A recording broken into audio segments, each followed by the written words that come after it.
Bruchesi, Paul Bruchesi, archevêque de Montréal, Vincenzo Vannutelli, légat papal d'Italie, et Pierre Gauthier, futur cardinal de France.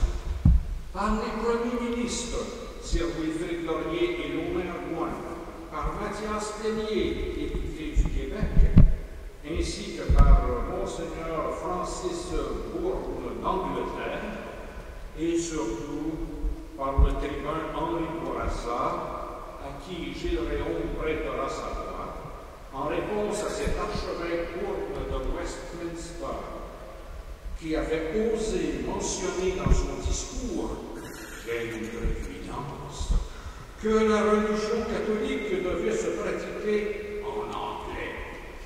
Vous aurez compris, pour ce 101e anniversaire, que nous avons voulu faire un immense clin d'œil à Sa Majesté la langue française et aux 35 ans de la loi 101 du regretté docteur Lorrain. Sans plus tarder, demandons au vice-président de la Société Saint-Jean-Baptiste de l'Université du Québec à Montréal et animateur des Jeudis de la langue à la Maison du Vernet, M. Jean-Pierre Durand, de vous souhaiter la bienvenue à cette activité. Nous serions attendus à s'asseoir. Mario Beaulieu qui soit ici pour vous saluer.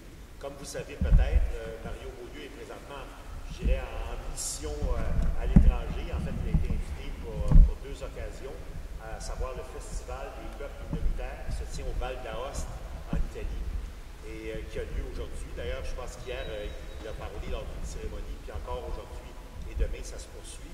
Et dans quelques jours, il va être à la fête de l'humanité au nord de Paris. Donc, toujours pour parler de politique, pour parler de la situation du Québec, de la langue, puis de l'indépendance. Donc, c'est pour ça qu'il n'est pas ici. Moi, je tiens juste, peut-être je ne suis pas habitué à parler à l'occasion comme ça, mais ce que je veux dire, c'est que je tiens à saluer la section Luigi Duvernay et toutes les autres sections qui participent à cette cérémonie aujourd'hui. C'est très important. C'est très important aussi de se souvenir de cette mémoire-là d'il y a 100 ans. Vous savez que la Société Saint-Jean-Baptiste s'implique beaucoup dans la question de l'histoire, en participant à la coalition d'histoire. Vous savez aussi, je vais vous dire, que la Société Saint-Jean-Baptiste est très impliquée dans la question du français, notamment avec la création du mouvement Québec français.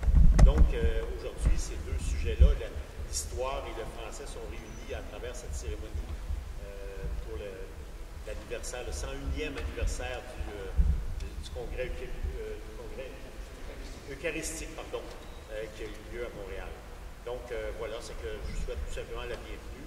Puis, bien sûr, Mario aurait aimé être ici, mais comme j'ai cru longtemps qu'il pouvait être partout à la fois, il faut croire qu'il y a des fois, c'est impossible pour lui.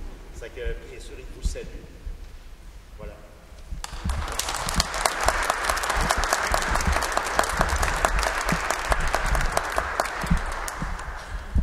Merci, M. Durand, pour vos bons mots bien sentis. C'est avec le plus vif plaisir que nous saluons maintenant le Seigneur des lieux, M. Robert Gagné, prêtre de Saint-Sulpice, curé de Notre-Dame. Il faut nous remémorer que les Sulpiciens arrivèrent ici en 1657. Ville-Marie n'avait que 15 ans. Ces messieurs devinrent bientôt seigneurs de l'île de Montréal, d'où le sens de notre salutation, à laquelle nous joignons notre reconnaissance pour l'accueil que nous recevons.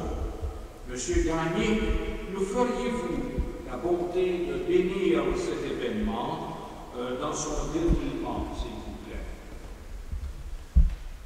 Alors, avant de donner ces paroles de bénédiction, il me fait plaisir de vous accueillir à l'occasion de cet événement que vous voulez commémorer, le 101e anniversaire du discours de Henri Bourassa.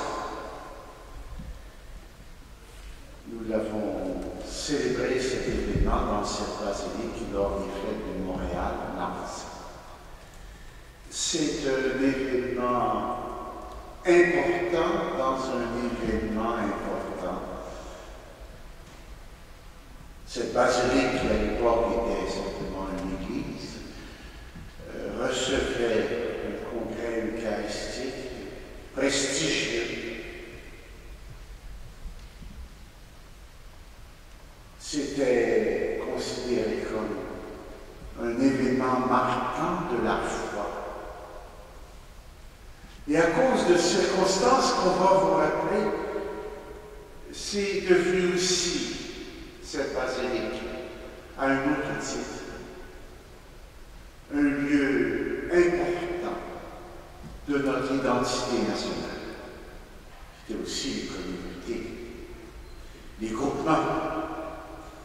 Et effectivement, ces valeurs que vous défendez au niveau de la langue, nous souhaitons aussi du bien à ce travail acharné que vous faites pour que le fait français puisse continuer d'être vivant en Amérique du Nord et aussi qu'il puisse rayonner à travers le monde.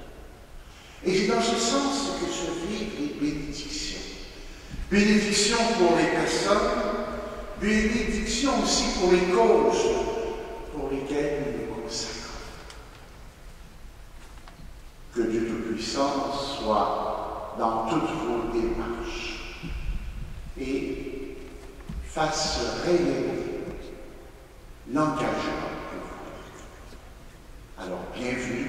Malheureusement, je ne sais pas tout le temps avec vous, parce que j'ai des funérailles à faire dans la chapelle du Sacré-Cœur, mais je serai le plus longtemps possible avec vous pour participer aussi à ce grand événement dont nous nous souvenons sans moment.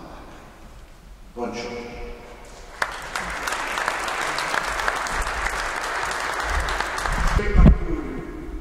Que de transformation dans une société. Peut-on aller jusqu'à dire dans une civilisation? Que savons-nous de ce temps de jadis, de l'année 1910? Rien de tel qu'un regard historique pour vous le remémorer. L'historien Gilles Laporte, professeur d'abord au Collège du Vieux-Montréal, puis à l'UQAM, patriote de l'année à la Société Saint-Jean-Baptiste et auteur lumineux sur les patriotes, fera un brin d'histoire de l'année 1910. Professeur. Samedi 10 septembre 1910. Le Québec compte alors 2 millions d'âmes. La plupart vivent encore d'agriculture, agrippés à ce pays, défriché depuis 300 ans. Mais ces Québécois vivent en même temps l'expérience du déracinement et de l'humiliation. Le recensement de 1911 nous apprend que le Québec vit alors un grand dérangement, que ses campagnes se vident littéralement. On réalise alors l'échec du grand rêve de la colonisation, cette espèce de plan nord, alors imaginé par le Parti libéral du Québec au pouvoir. À peine mis en culture, les terres de la Matapédia, du Témiscamingue sont abandonnées, laissées en friche, parfois dès la première génération. Mais où sont donc passés tous ces gens? Le recensement de 1911 nous apprend par ailleurs que les Québécois quittent alors un grand nombre pour les villes, et au premier titre, Montréal, dont la population quintuple entre 1870 et 1910, dépassant même 800 000 habitants au moment où Henri Bourassa prend la parole. Un véritable mouroir d'ailleurs, où, bon an, plus d'enfants y meurent qu'il en est qui naissent. Grippe, typhoïde, tuberculose. Montréal, décrite par Monseigneur Bouchésy comme ce chantre de débauche où les âmes les plus pures se perdent irrémédiablement. Mais ce que le recensement de 1911 nous apprend surtout, c'est que s'il y a bien 2 millions de Québécois et de Québécoises, il y a également 2 millions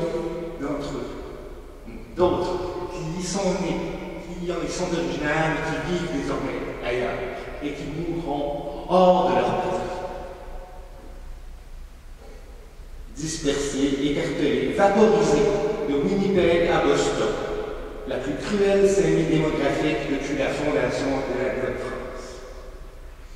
Ils sont alors à Hearst, des milliers à Saint-Boniface, à Portage-la-Prairie, ils sont à Sudbury, à Hawkesbury, à Cornwall, à Pembroke, en Ontario, au Manitoba, en Saskatchewan. Ils sont encore plus nombreux à Woonsocket, à Boston, à Lowell, dispersés à travers le Massachusetts, le New Hampshire, le Michigan.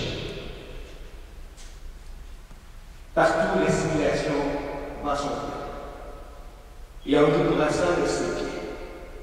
Lui qui sillonne alors les routes de l'Acadie et de la Nouvelle-Angleterre, s'appelle de devoir sous le bras afin de rapailler ces rameaux échancrés de la Franco-Amérique.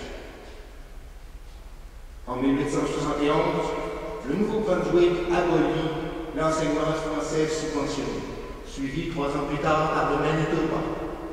En 1905, l'Alberta et la Saskatchewan naissent dans un unilinguisme jubilatoire, même si elles comptent pourtant 20% de francophones. Reste l'Ontario, le sanctuaire des francophones de l'Ouest, là où les orthonies auraient été impossibles sans la part de milliers de familles venues du Québec. La moitié des francophones hors Québec y vivent.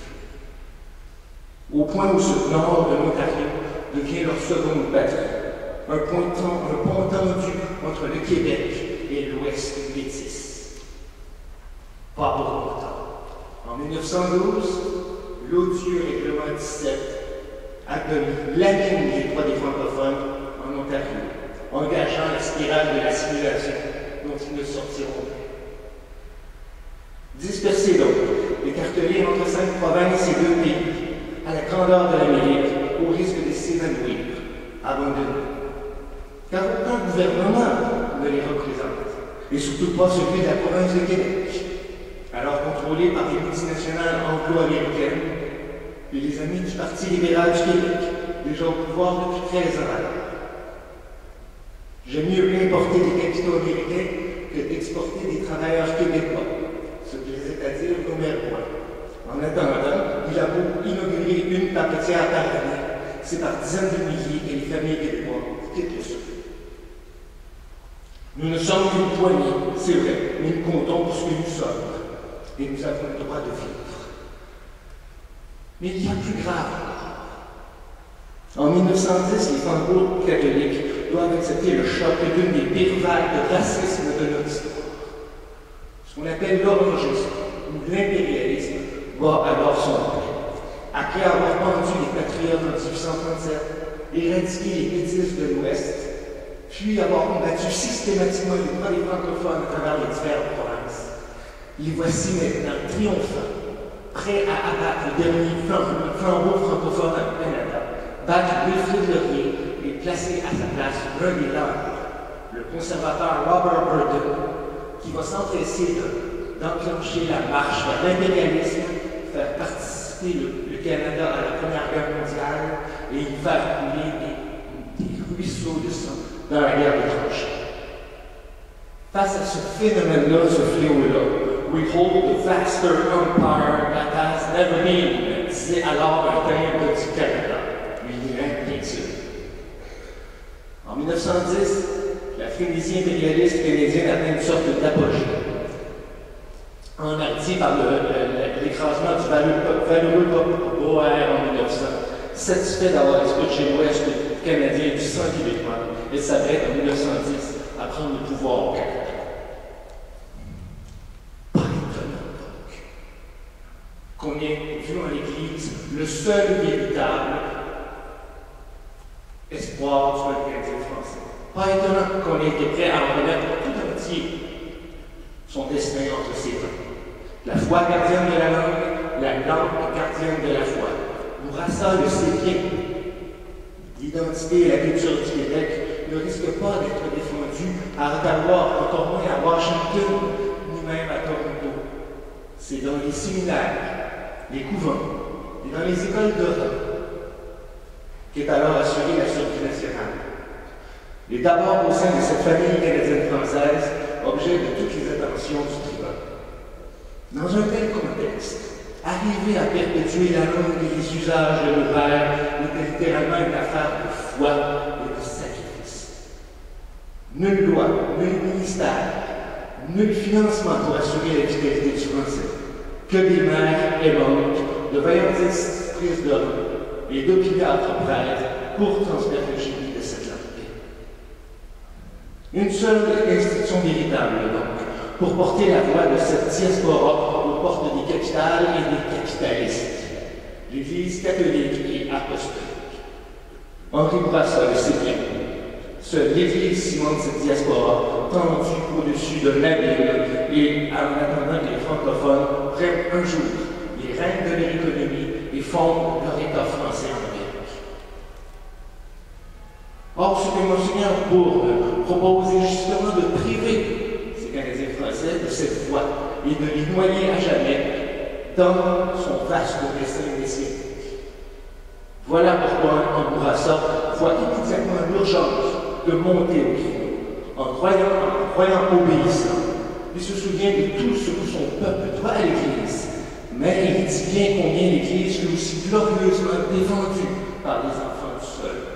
En ce sens, c'est dans ce Québec vulnérable et écartelé que Henri Bourassa engage en 1910 la refondation du Canada français. Dès lors, toute une cohorte de jeunes nationalistes entendra la voix du tribun faire vibrer le temps que nous nous trouvons. Olivier Vasselin, Armand Lamère, Rodolphe Fournier, Lionel Gou, bientôt ils fondent la Société du Bon Parler, ils vont fonder l'Ordre Jacques-Cartier, les Jeunes catholiques, l'Action nationale. Avec ce discours, le Canada français relève la tête et entreprend la longue gestation qui le fera un jour accoucher du Québec, sa patrie. Merci.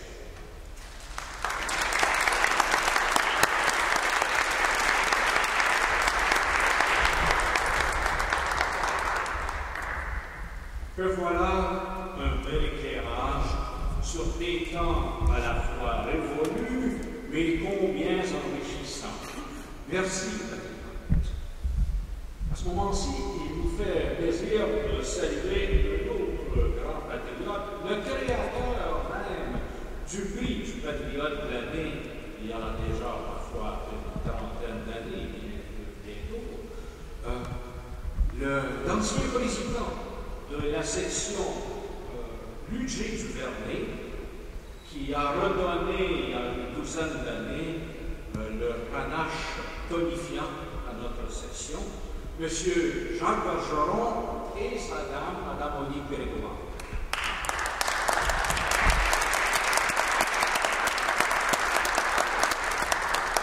D'origine italienne de troisième génération, Louis-Joseph Paul Napoléon Bruchesi fit des études à Montréal, Paris et Rome. Docteur en théologie et en droit canon, professeur à Laval puis vice-recteur à Montréal, commissaire provincial à l'exposition universelle de Chicago, sacré évêque depuis 13 ans, il est l'organisateur du Grand Congrès eucharistique de 1910. Voici quelques extraits de son discours livré en cette mémorable circonstance.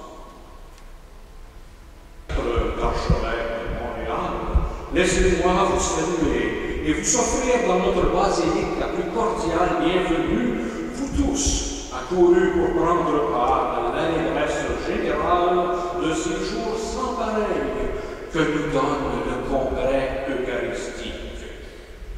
Le zèle que vous déployez sans cesse fait ma consolation. Je tiens à proclamer ici votre esprit d'obéissance, votre fidélité aux enseignements de vos fondateurs et de vos fondatrices, votre indéfectible attachement à la Sainte Église. Au nom des enfants que vous instruisez, des pauvres que vous secourez, des malheureux que vous consolez, des malades que vous soignez, au nom de la religion et de la patrie, soyez tous remerciés et bénis. Vous m'apparaissez comme les images de Jésus-Christ lui-même. Oh, mes chers frères et mes chères sœurs, je me sens impuissant à exprimer le bonheur de l'heure présente. Ne sommes-nous pas tous sur le nouveau tabac? Tous, vous voudriez y demeurer. Mais comme les apôtres, il vous faut bientôt descendre la montagne. Tous les jours, cependant, vous serez avec Jésus. Vous le recevrez dans la communion. La Sainte Hostie sera votre pain quotidien. Vous le verrez dans les enfants qui vous sont confiés, dans vos pauvres et vos malades, dans vos frères et vos sœurs, dans tous les événements joyeux ou tristes de votre vie. Oui, lui, Jésus, partout et toujours. Vous goûterez ainsi un bonheur que le monde ne connaît pas. Une paix qui surpasse tout sentiment et vous préluderez à l'allégresse éternelle du paradis. Merci. C'est avec le plus grand respect et la plus grande joie que nous accueillons son éminence, le cardinal Vincenzo Fanutelli, le distingué légat papal venu d'Italie. Son éminence,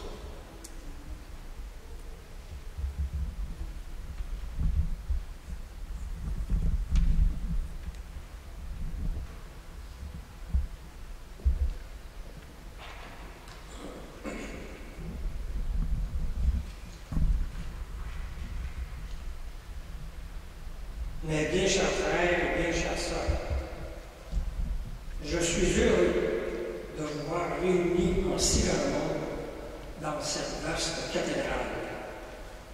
Et je répéterai ce que vient de vous dire Monseigneur l'archevêque. Aimez Jésus, aimez-le sans mesure, ne cherchez que lui dans toutes vos actions. Inspirez-vous de l'esprit chrétien, de l'esprit des apôtres, pour répandre le culte de l'Eucharistie. Répondez au désir du souverain pontife, en faisant de l'Eucharistie et de la communion fréquente un véritable apostolat. Vos évêques doivent se réjouir du grand nombre de vocations religieuses qu'il y a dans ce cher Canada. C'est aussi une grande consolation pour le souverain pontife. Je dirai au Saint-Père, à titre de cardinal légat papal, votre zèle, votre profond attachement à l'Église, votre amour et votre dévouement à tous ses intérêts, qui sont les vôtres, puisqu'il est le Père de tous les fidèles, mais plus particulièrement des personnes consacrées à Dieu. Vous êtes l'élite de la grande famille catholique, laquelle vous confie ses œuvres les plus chères. Vous faites le bien dans le Saint-Ministère, dans les œuvres de charité, afin de remplir dignement ces sublimes fonctions. Vous puisez la lumière et la force dans l'Évangile que vous méditez tous les jours, ainsi que dans la Sainte Eucharistie, qui est le pain des forts et le vin des vierges. Soyez la bonne odeur de Jésus-Christ. Soyez des modèles et des chrétiens. Tout le monde vous regarde pour vous imiter, comme vous-même vous regardez Jésus-Christ. pour marcher sur cette place. Je vous recommande, je me recommande à vos bonnes prières et je prierai moi-même notre Seigneur de vous assister, de vous protéger, vous qui vous dévouez à étendre son règne dans le monde. Et maintenant, au nom du souverain pontife, je vous donne la bénédiction apostolique que j'étends à vos familles et à toutes vos belles œuvres d'enseignement et de charité.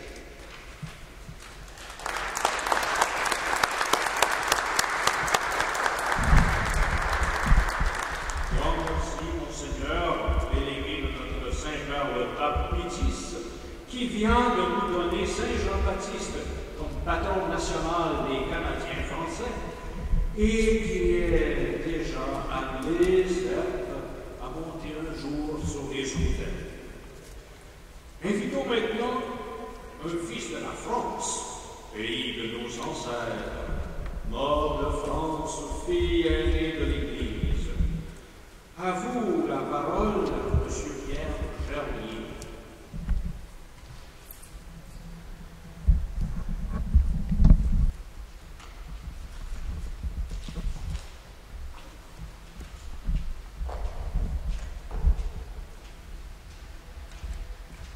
Éminence, mes seigneurs, mesdames, messieurs, en prenant la parole dans cette assemblée, j'éprouve une véritable angoisse, celle de ne pas trouver d'expression digne envers l'archevêque de Montréal pour l'immense honneur qu'il m'a fait de célébrer la très sainte Eucharistie. J'ai senti votre désir canadien de vous entendre avec prélat les plus illustres, et aussi par la voix de ces modestes enfants, l'écho de cette vraie France qui croit, lutte, souffre et espère. Ils sont nombreux, ces jeunes, dont je voudrais faire retentir le cri. Ils se sont levés de toute la France pour défendre et reconquérir l'âme de leur patrie, malgré les difficultés et les obstacles qui luttent, travaillent et prient Dieu. Cette France-là, le pape l'a bénie. C'était il y a 15 mois à peine. Et Rome célébrait alors avec magnificence la béatification de cet héros.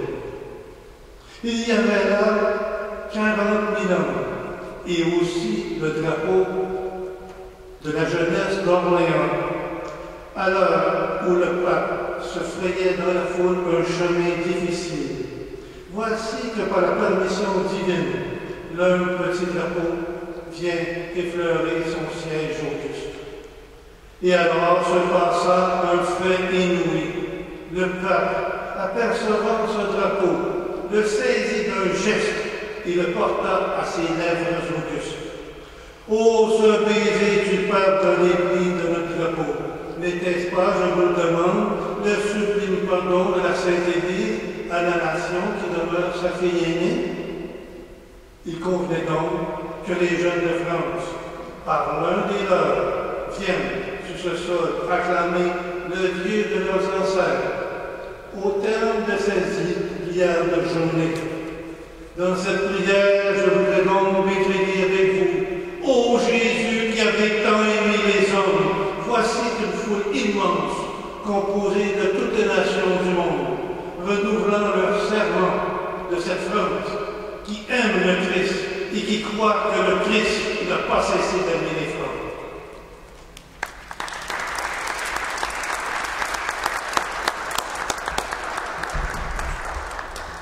Un vif merci, M. Gerlier, de vos si belles paroles. Si Louis XV nous a oubliés à l'époque de la guerre de 7 ans, nous n'avons jamais oublié la France de nos ancêtres. Elle qui eut sa Jeanne d'Arc, et nous, notre Jeanne Mance, cofondatrice avec Maisonneuve de Villeneuve. Nous sommes au 21e Congrès Eucharistique International.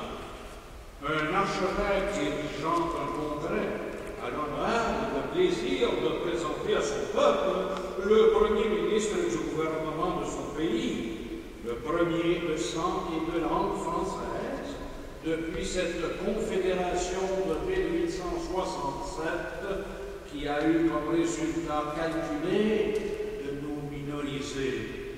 Nous appelons Sir Wilfrid Laurier.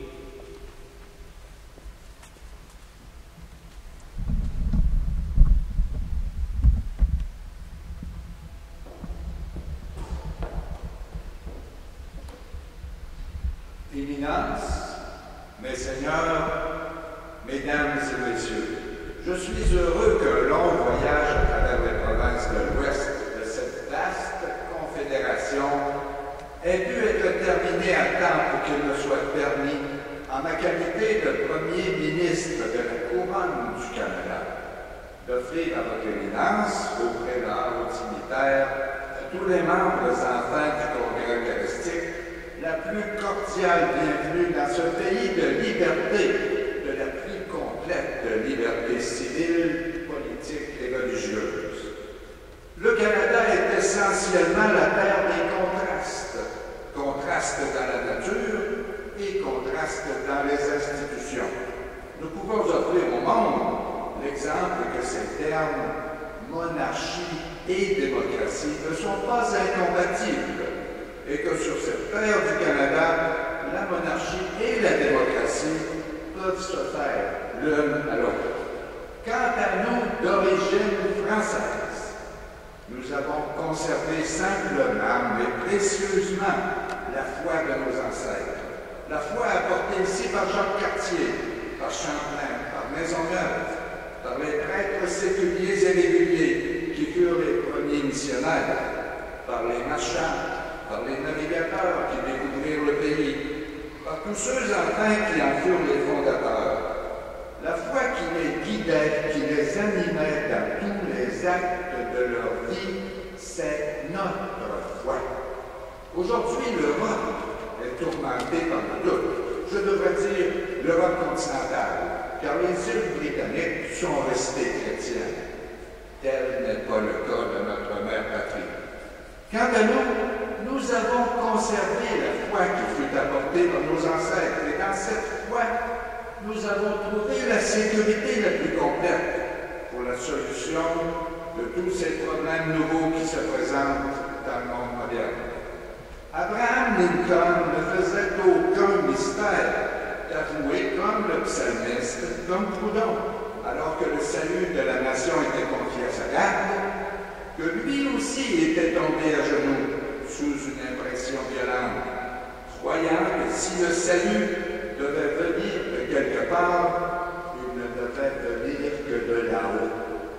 Messieurs, en consultant notre histoire, comme l'histoire de tous les peuples, nous trouvons que c'est par les plus hautes pensées que les hommes sont les mieux gouvernés.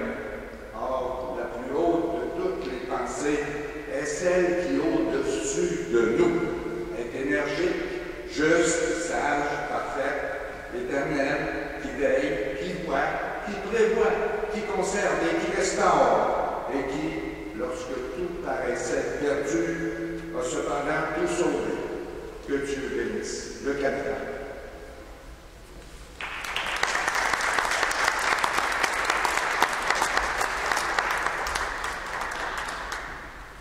Merci, très honorable Premier ministre.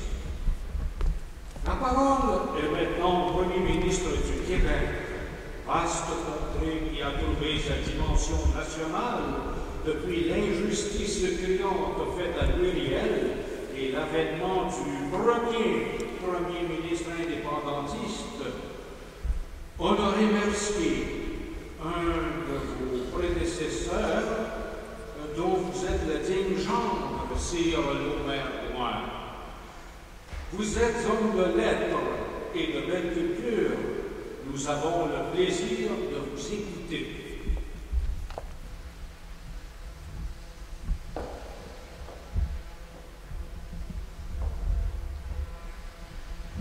Je remercie Monseigneur l'archevêque de Montréal l'infatigable organisateur de ces grandes démonstrations, d'avoir bien voulu m'appeler à dire ici quelques mots. Outre qu'elle est le précieux témoignage de la cordiale entente qui, dans notre province, existe entre l'Église catholique et l'État, l'invitation de sa grandeur me fournit une occasion d'affirmer mon humble foi en cette Église, et c'est pourquoi je l'accepte avec bonheur et reconnaissance.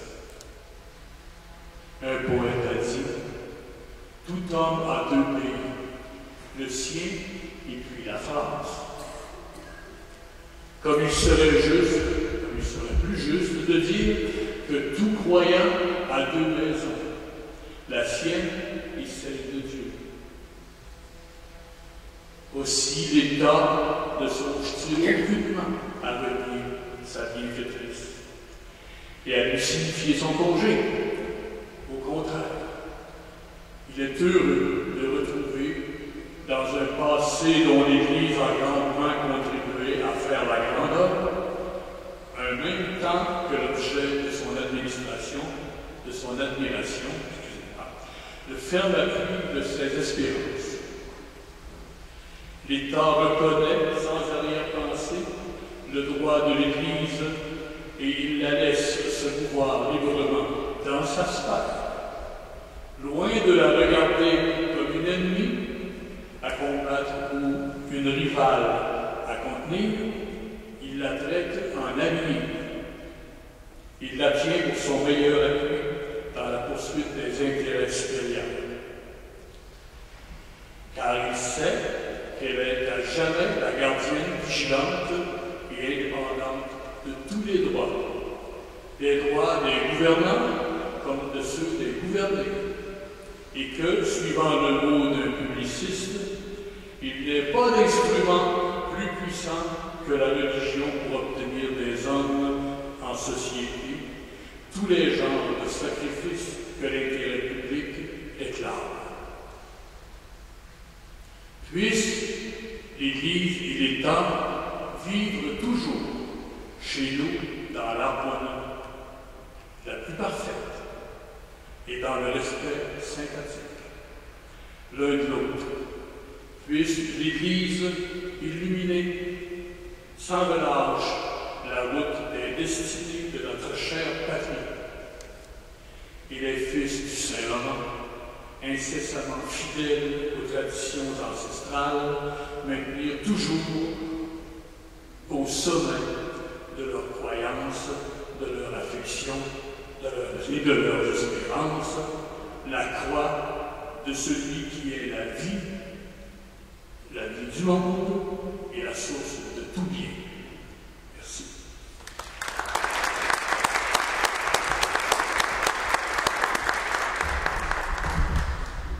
Nous vous remercions, Monsieur le Premier ministre, vous qui affirmez que l'État du Québec reconnaît dans l'Église sa bienfaitrice. Le Québec est une terre d'avenir. Éminence cardinale légat papale, vous avez remarqué que nous avons invité pour parler à ces séances des membres de nos parlements, les chefs des partis politiques. Je l'ai fait à dessein. Dans nos parlements, les députés et les ministres ne s'entendent pas toujours. Ils ont même parfois des discussions bien vives. Mais vous l'avez vu, et vous le verrez encore. Ils s'entendent toujours quand il s'agit de l'Église du Christ et de l'Eucharistie. Vous avez entendu hier des ministres. Aujourd'hui, je vous présente M. Joseph Mathias Tellier, député au Parlement provincial.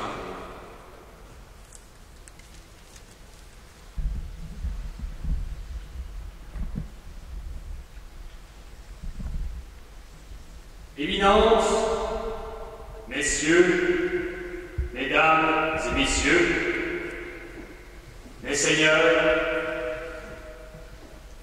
si jamais le Canadien, enfant de l'Église, a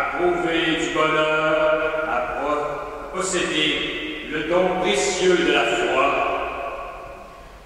C'est bien en ces jours bénis qui ont amené chez lui tout ce que l'univers catholique peut compter de plus illustre et de plus saint, pour rendre solennellement hommage au Dieu de ses autels. Ah, nous serions trop redire notre reconnaissance au Saint-Siège qui nous a fait la grâce de ce congrès, et à Monseigneur l'archevêque de Montréal, Paul Bruchézy, dont la voix éloquente l'avait sollicité pour nous. Il nous est doux de penser qu'une modeste colonie comme la nôtre a pu être jugée digne d'être d'une si grande faveur.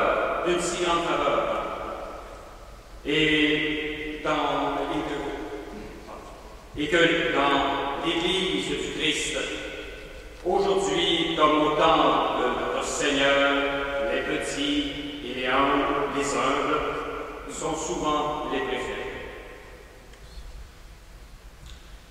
Le premier acte du découvreur Jacques Cartier, en mettant le pied sur ce sol, ce fut d'élever une grande croix, surmontée des armes de la France. Et dans son rapport au roi François Ier, il disait « Tout ce beau et riche pays donne une espérance de l'augmentation de notre sainte foi. » Tous ceux qui sont venus après Jacques Cartier et qui ont jeté les bases de la colonie n'avaient, comme lui, qu'un souci principal, étendre le règne de Jésus-Christ sur terre. En faisant évangéliser les sauvages, au lieu de chercher à les subjuguer par la force. C'est donc à l'ombre de la croix que le Canada est né. Et c'est sous cette égide bienfaisante qu'il s'est développé et qu'il a grandi et qu'il continue de vivre. Au moment de la conquête, quand, après la plus héroïque des luttes, il tomba vaincu, écrasé par le nombre, il sut trouver encore assez d'énergie dans son âme pour réclamer du vainqueur et se faire concéder le libre exercice de son culte. Plus tard, lorsque les insurgés de la Nouvelle-Angleterre lui proposèrent de faire cause commune avec eux pour secouer le joug de la métropole, il refusa toutes les offres parce qu'il estimait que ses intérêts religieux ne seraient pas en sécurité avec ceux qui voulaient être ses alliés. Il préféra rester fidèle à la couronne britannique à cause des garanties qu'elle lui avait données à ce sujet. L'événement a prouvé que le Canada avait eu raison de se fier à la bonne foi et à la loyauté de l'Angleterre, car elle a fini par lui accorder la liberté religieuse, la plus étendue qu'il soit possible de désirer. Et enfin, elle nous a donné notre autonomie complète. Nous voulons que son Église puisse, sans entrave, continuer à exercer parmi nous son influence bienfaisante et salutaire. Et espérons que on réussira jamais à l'exclure de notre vie publique, de nos lois, de l'éducation de la jeunesse, de la société domestique. Ceux qui disent que la doctrine du Christ est contraire au bien de l'État, qu'il nous donne une armée de soldats telle que les fait la doctrine du Christ, qu'il nous donne tel mari, de telle épouse, de tels parents, de tels enfants, tel que veut la doctrine chrétienne, elle qui ose dire qu'elle est contraire à l'État, mais que, bien plus tôt, il n'hésite pas d'avouer qu'elle est une grande sauvegarde pour l'État, qu'on l'a su. C'est donc le bien de son pays que de souhaiter ardemment qu'il conserve sa foi.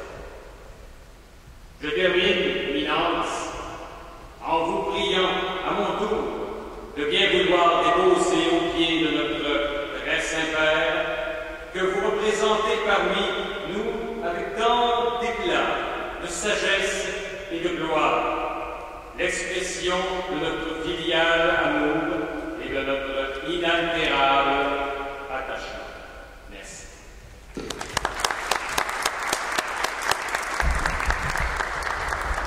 Merci, M. Perrier, d'avoir ici exprimé la profondeur de vos convictions.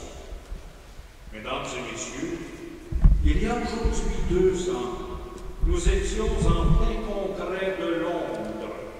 Et vraiment, c'était bon, là, sur les bords de la Tamise, de pouvoir acclamer la Sainte Hostie et d'en parler librement en présence du drapeau britannique et du drapeau pontifical.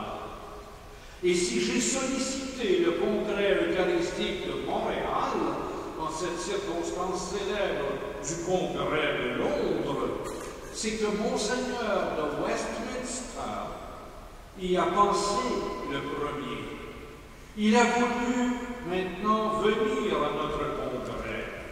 Je vous présente avec honneur son Excellence, l'archevêque Francis Bourg.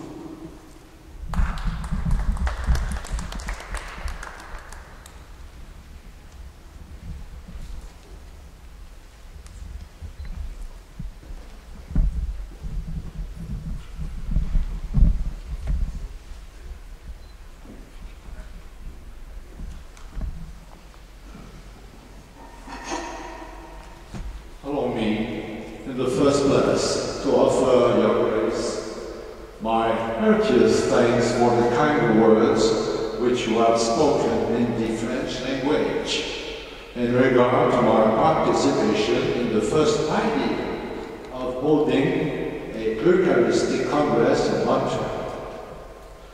The British Empire, of which we both alike are loyal and devoted subjects, is made up of many races and of many languages, and the one link which binds them all together is our allegiance to a common sovereign. C'est vraiment par une disposition spéciale de la divine providence que sa grandeur, Monseigneur l'archevêque de Montréal, a convié le Congrès eucharistique à s'assembler dans cette cité, concentrant l'attention du monde catholique tout entier, à l'heure même où le dominion du Canada commence à jouer dans l'histoire du monde un rôle si grand qu'il est impossible d'en prédire son étendue ou d'exagérer la grandeur de son avenir. Quel sera le rôle de l'Église? En notre qualité de membre du Congrès, désirant de tout notre cœur l'établissement sur la terre du royaume de Dieu, qui est sa sainte Église catholique, nous pouvons nous demander quel rôle l'Église jouera dans la croissance rapide d'un grand peuple comme celui-ci. There is, in the answer to this question, a problem and an opportunity so tremendous that the Church has rarely ever in her long history had to face the light. The solution of that problem and the grasping of this opportunity will affect not only the people of Canada, but the church throughout the world. Alors, la réponse à cette question pose problème et apporte une occasion exceptionnelle pour l'Église. La façon dont on pourra y répondre pourra avoir un effet sur le Dominion et aussi sur le monde. Aujourd'hui, les circonstances sont considérablement changées. Je m'excuse. La puissance et l'influence de l'Église catholique pendant toute l'histoire de la colonie sont dues en grande partie à ce fait que la langue et la littérature du pays étaient tout entières du côté de l'Église catholique. La langue française, avec laquelle s'identifie le progrès de toute la vie de la nation, ne rendait qu'un seul et même son lorsqu'elle exposait au peuple les mystères de la religion. Aujourd'hui, les circonstances sont considérablement changées. Très lentement d'abord, et maintenant avec une rapidité incalculable, une autre langue est en voie de prendre une importance supérieure dans les choses ordinaires de la vie. Il ne faut pas se tromper, je ne suis pas en train de lire le rapport de Mme la Marquise, le directeur général de l'Office de langue française, ça a été écrit il y a 100 ans. Pourtant, aujourd'hui, on vit la même chose. Personne ne peut fermer les yeux sur ce fait que dans les nombreuses villes dont l'importance augmente constamment dans toutes les provinces de l'ouest du Dominion, la plupart des habitants emploient l'anglais comme langue maternelle et que les enfants des colons qui viennent de pays où l'anglais n'est pas parlé parleront aussi la langue anglaise à leur tour. Et cette réflexion nous amène à la racine même du problème et en démontre toute la complexité. La puissante nation que le Canada deviendra doit être gagnée et gardée à l'Église catholique. Cela ne s'accompagnera qu'en faisant connaître à une grande partie du peuple canadien, dans les générations qui vont suivre, les mystères de notre foi par l'intermédiaire de notre langue anglaise.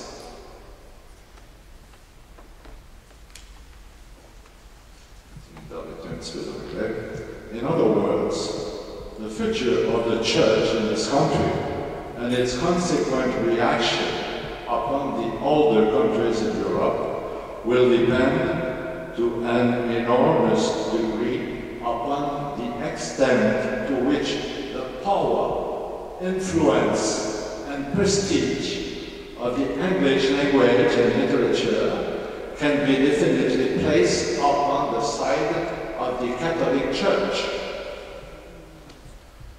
Les différentes organisations religieuses non catholiques connaissent parfaitement ces nouvelles conditions. Il ne vient pas un seul colon d'Angleterre dans ce pays sans qu'on aille le rencontrer là même où il débarque, et tout est mis en œuvre pour le tenir en relation avec les influences religieuses qu'il a connues dans son pays. Dans toutes les régions qui sont des centres de progrès, on établit immédiatement, comme je l'ai vu récemment de mes propres yeux, des temples afin de perpétuer cet enseignement de division qui est donné dans le monde partout où la langue anglaise est parlée. On dépense pour le même objet des sommes considérables. On fait un travail individuel intense. L'avenir nous montrera si, une fois encore, à notre honte et à notre douleur, notre langue anglaise doit être organe des divisions religieuses, ou si, par l'effet de la grande miséricorde de Dieu, envers cette nation du Canada, avec ses anciennes et glorieuses traditions catholiques, l'Église est capable de donner au peuple canadien exprimer dans la langue anglaise cette unité de croyance religieuse que seul a le pouvoir d'accorder. Ce n'est qu'en faisant servir la langue anglaise à la cause de la vérité que le Canada peut devenir, dans le vrai sens du mot, une nation catholique. Et le spectacle du Canada uni, exprimant également en français et en anglais les mêmes vérités religieuses, serait pour l'Église de Dieu tout entière une puissance, une force irrésistible. J'ai confiance que ma proposition ne vous paraîtra pas trop hardie et qu'elle trouvera chez vous une généreuse et sincère approbation. Let me sum up what I mean. Qu'on me permette de résumer ma pensée pour ceux qui n'auraient pas compris. Dieu a permis que la langue anglaise se répandit dans tout le monde civilisé et elle acquit une influence qui grandit toujours. Tant que la langue anglaise, les façons de penser anglaises, la littérature anglaise, en un mot, la mentalité anglaise, tout entière n'aura pas été amenée à servir l'Église catholique, l'œuvre rédemptrice de l'Église sera empêchée et retardée. Et en accomplissant sa part de travail, l'Église catholique du Canada non seulement contribuera à faire avancer la cause sacrée, mais en même temps, elle donnera courage, un courage plus grand aux catholiques de langue anglaise dans le monde entier et deviendra une source de force toujours croissante et inlassable pour l'Église universelle. Il y a là une occasion qui ne se présentera peut-être jamais. Au point de vue humain, si on laisse échapper cette occasion, la partie sera incommensurable et irréparable. J'ai pu paraître m'écarter du but d'un congrès eucharistique qui est de glorifier et de promouvoir la dévotion en la très sainte Eucharistie. Cet empire de notre divin Maître s'est étendu graduellement à mesure qu'il daignait prendre possession des humbles tabernacles établis dans chaque village fondé sur le sol canadien. Mais cet empire ne sera pas complet tant qu'un tabernacle n'aura pas été établi dans chaque groupe de ces colonies du Grand Ouest, et tant que près de ce tabernacle, des fidèles fervents ne seront pas réunis pour adorer dans la parfaite unité de leur foi, leur Seigneur et leur Roi. Et ce jour que nous espérons à tous avec tant d'ardeur ne peut pas se lever tant que les doctrines de l'Église catholique n'auront pas été portées à la connaissance de chaque enfant de la nation canadienne dans sa langue maternelle et n'auront pas été acceptées et exprimées par lui dans la langue qu'il a apprise de sa mère, l'anglais. Nous avons entendu, Your Excellency, vos paroles, et en particulier votre invitation à nous mettre à l'anglais, nous ont plutôt secoués. Que cela ne tienne. Avant de clore cette séance, nous avions invité le petit-fils de Louis-Joseph Papineau, le fils du vénérable artiste polyvalent Napoléon Bourassa, toujours vivant. Monsieur Henri Bourassa, écoutons la communication du grand tribun du Canada français. Bourassa 1906 n'avait pas de besoin de moi. Éminence, mes seigneurs, mesdames, messieurs, monsieur le Premier ministre, nous en avons un grec en chair et en os. Depuis 2 jours, dans ces séances mémorables, des apôtres de l'Église universelle vous ont énoncé les vérités de la foi et prêché le culte de l'Eucharistie. Des chefs de l'Église canadienne ont rendu témoignage à la religion vivante de leur peuple. Des prélats étrangers ont glorifié les magnificences du Congrès de Montréal. Les hommes d'État canadiens ont assuré aux représentants du chef de l'Église catholique qu'ici, l'État s'incline devant le magistère suprême de l'Église.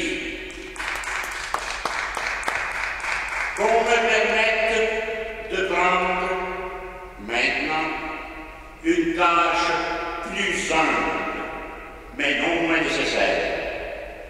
À moi qui ne suis rien, à moi qui sors de cette foule, à moi qui n'ai qu'une parcelle du cœur des miens à présenter au pape et d'accomplir au nom de tous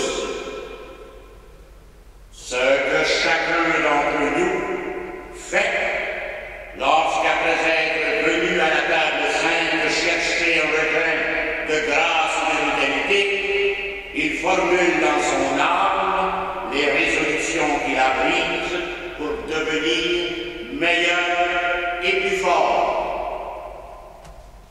Qu'on me pardonne donc d'énoncer quelques-unes des résolutions que nous devons prendre aujourd'hui.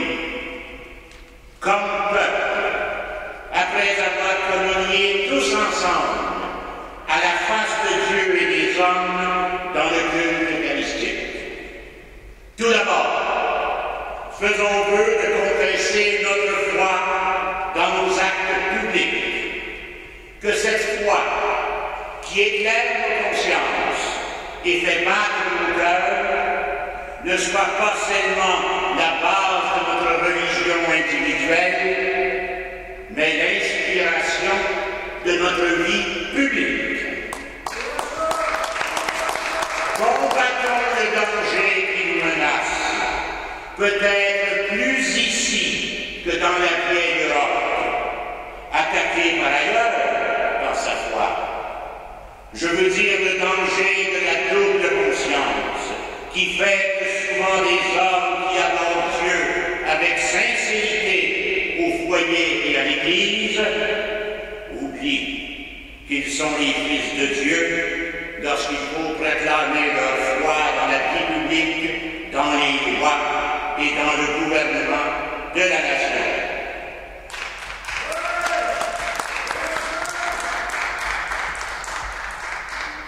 Nous avons, et permettez, Éminence, qu'au nom de mes compatriotes, je revendique pour eux cet honneur.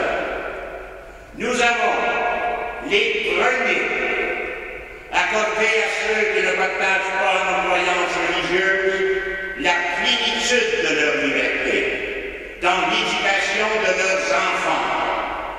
Nous avons bien fait, mais nous avons acquis par là le droit et le devoir de réclamer la plénitude des droits des minoritaires catholiques dans toutes les provinces protestantes de la Confédération. Et à ceux qui vous diront que là où l'on est faible, là où l'on est peu nombreux, là où l'on n'est pas riche, on ne doit pas réclamer son dû, mais le mendier à genoux. Je leur réponds, catholiques du Canada, traversez les mers, abordez le sol de la protestante Angleterre, faites revivre l'ombre majestueuse d'un Wiseman, d'un Manning et d'un Vaughan, si dignement représentés par un Bourne. Et allez voir si là, les minorités quémandent la charité du riche et du pauvre. Les catholiques anglais, fiers de leur titre de catholique, et non moins fiers de leur droit de citoyens britanniques, réclament la Constitution la liberté d'enseigner à leurs enfants ce qu'ils ont appris eux-mêmes.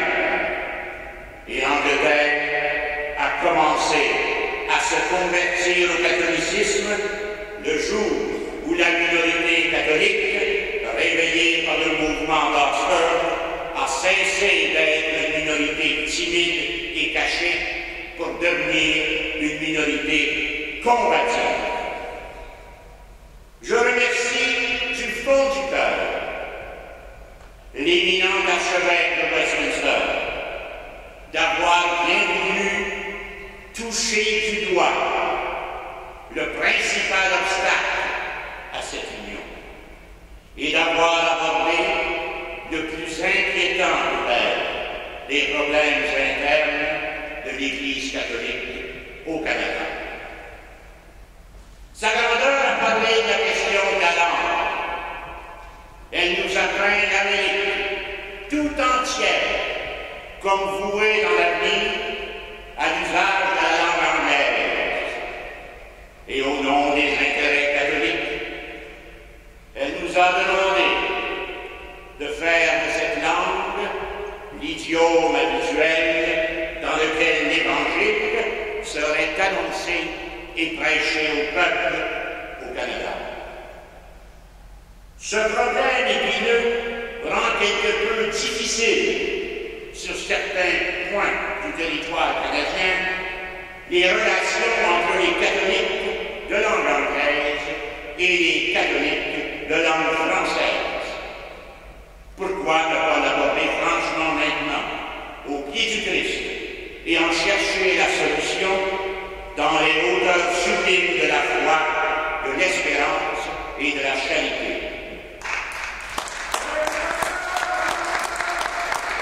À ceux d'entre vous, mes frères, par la langue, qui parlez parfois durement de vos compatriotes irlandais, permettez-moi de dire, quels que puissent être les conflits locaux, l'Église catholique tout entière doit à l'Irlande et à la race irlandaise une dette que tout catholique a le devoir d'acquitter.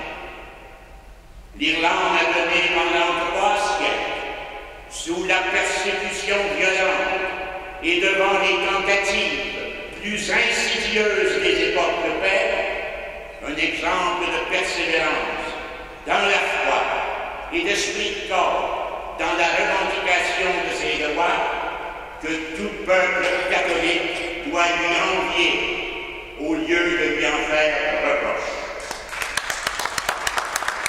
À ceux d'entre vous qui dites l'Irlandais a abandonné sa langue, c'est un renégat national. Et il veut s'en venger en nous enlevant la nôtre. Je réponds, non. Si nous avions passé par les épreuves que l'Irlandais a subies, il y a longtemps peut-être que nous aurions perdu notre langue.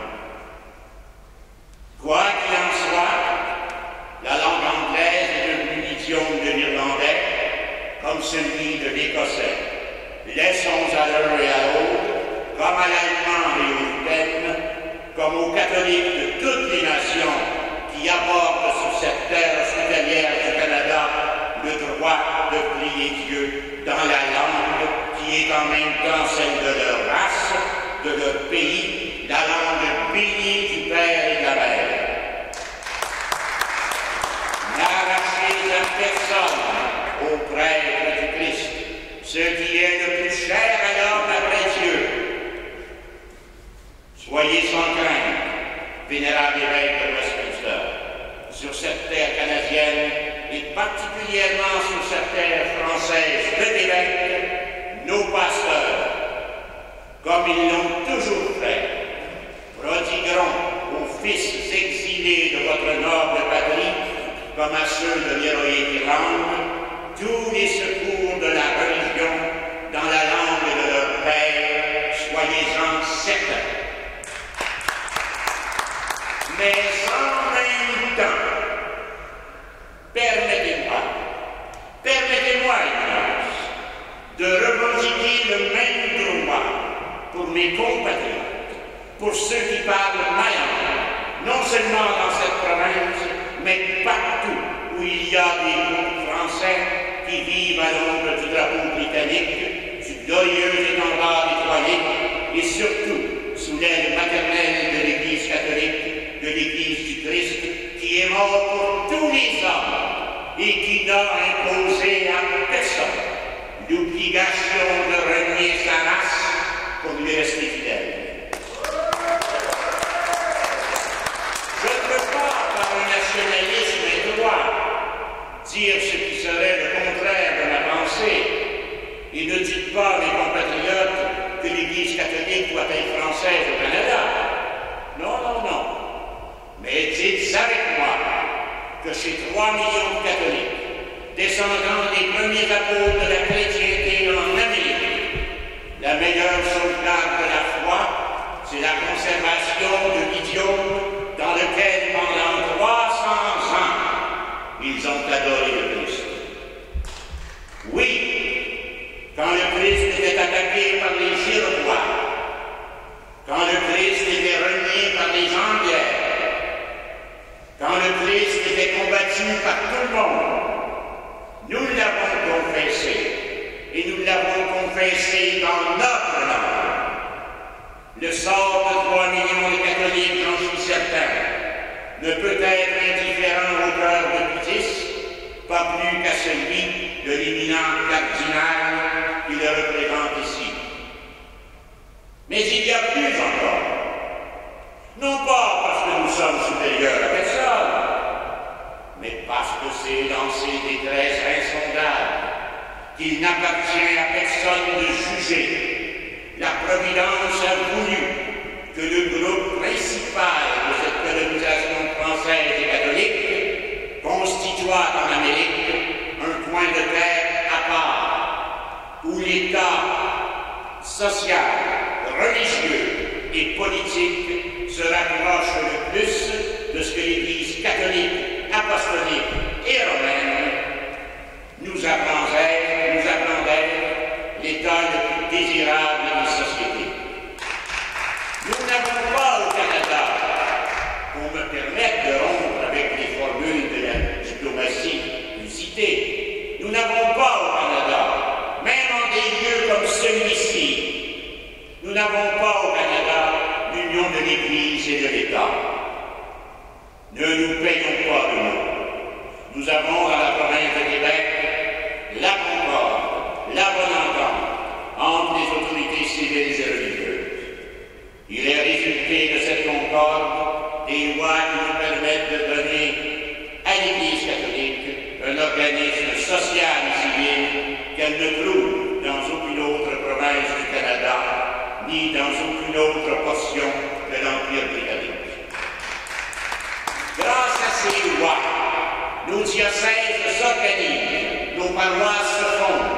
Oh, la petite paroisse de Québec, échelonnée depuis le golfe de Gaspé jusqu'au lac Témiscamingue, cette petite paroisse dont l'église au clocher joyeux est le centre et qui faisait dire à l'éloquent évêque de Nancy, Monseigneur de Corbin-Lançon, ô Canadiens français, peuple au cœur d'or et au clocher d'argent.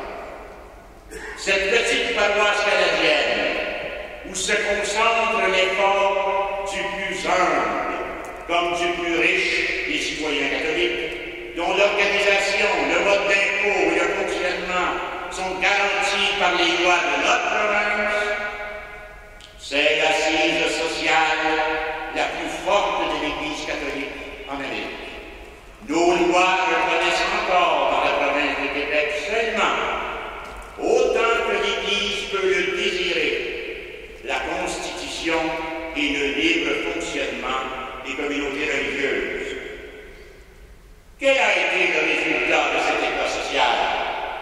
C'est que, débarrassés des soucis matériels, n'étant pas obligés, comme dans le reste du Canada, aux États-Unis et dans la plupart des autres pays, de rechercher toutes sortes de moyens artificiels et incertains pour se constituer civilement et socialement, l'Église de Québec, en repos du côté légal et matériel, a pu donner la plénitude de son dépassé de bien loin le diocèse de l'archevêque de Saint-Paul. Dans cette petite province de Québec, de cette minuscule colonie française, dont la langue, dit-on, est appelée à disparaître, sont sortis les 3 quarts du clergé de l'Amérique du Nord, qui est venu puiser au séminaire de Québec et aussi à Saint-Sulpice la science et la vertu qui ornent aujourd'hui le clergé de la grande République américaine et le clergé de langue anglaise, aussi bien que le clergé de langue française de partout au Canada. Éminence, vous avez visité nos communautés religieuses. Vous êtes allés chercher dans les couvents, dans les hôpitaux et dans les collèges de Montréal la preuve de la foi et des œuvres du peuple canadien-français. Il vous faudra rester 2 ans en Amérique, franchir 5000 kilomètres de pays, depuis le Cap-Breton jusqu'à la Colombie anglaise, et visiter la moitié de la glorieuse République américaine, partout où la foi doit s'annoncer, partout où la charité catholique peut s'exercer, pour retracer les fondations de toutes sortes, collèges, couvents, hôpitaux, asiles, filles de ces institutions que vous avez visitées ici. Faut-il en conclure que les Canadiens français ont été plus zélés, plus apostoliques que les autres? Non. Mais la Providence a voulu qu'ils soient les apôtres de l'Amérique du Nord. Que l'on se garde bien, oui, que l'on se garde avec soin, d'éteindre ce foyer intense de lumière qui éclaire tout un continent depuis 3 siècles. Que l'on se garde de trahir cette source de charité qui va partout consoler les pauvres, soigner les malades, soulager les infirmes, recueillir les malheureux et faire aimer l'Église de Dieu. Le pape et les évêques de toute langue et de toute race doivent reconnaître la grandeur de notre peuple. Nous ne sommes qu'une poignée. Mais, dira-t-on, vous n'êtes qu'une poignée. Vous êtes fatalement destinés à disparaître. Pourquoi vous obstiner dans la lutte? Nous ne sommes qu'une poignée, c'est vrai. Mais ce n'est pas à l'école du Christ que j'ai appris à compter le droit et les forces d'après le nombre et par la richesse. Nous sommes qu'une poignée, c'est vrai. Oui, nous ne sommes qu'une poignée. Mais nous comptons pour ce que nous sommes et nous avons le droit de vivre.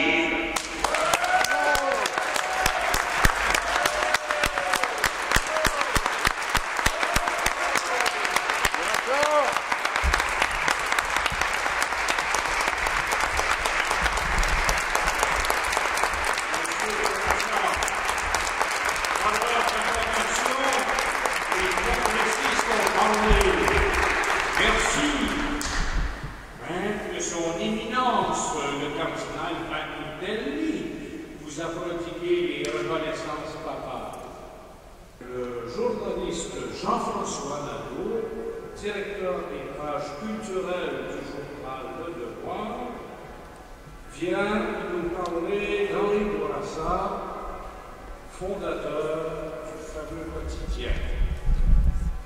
Monsieur Nadeau.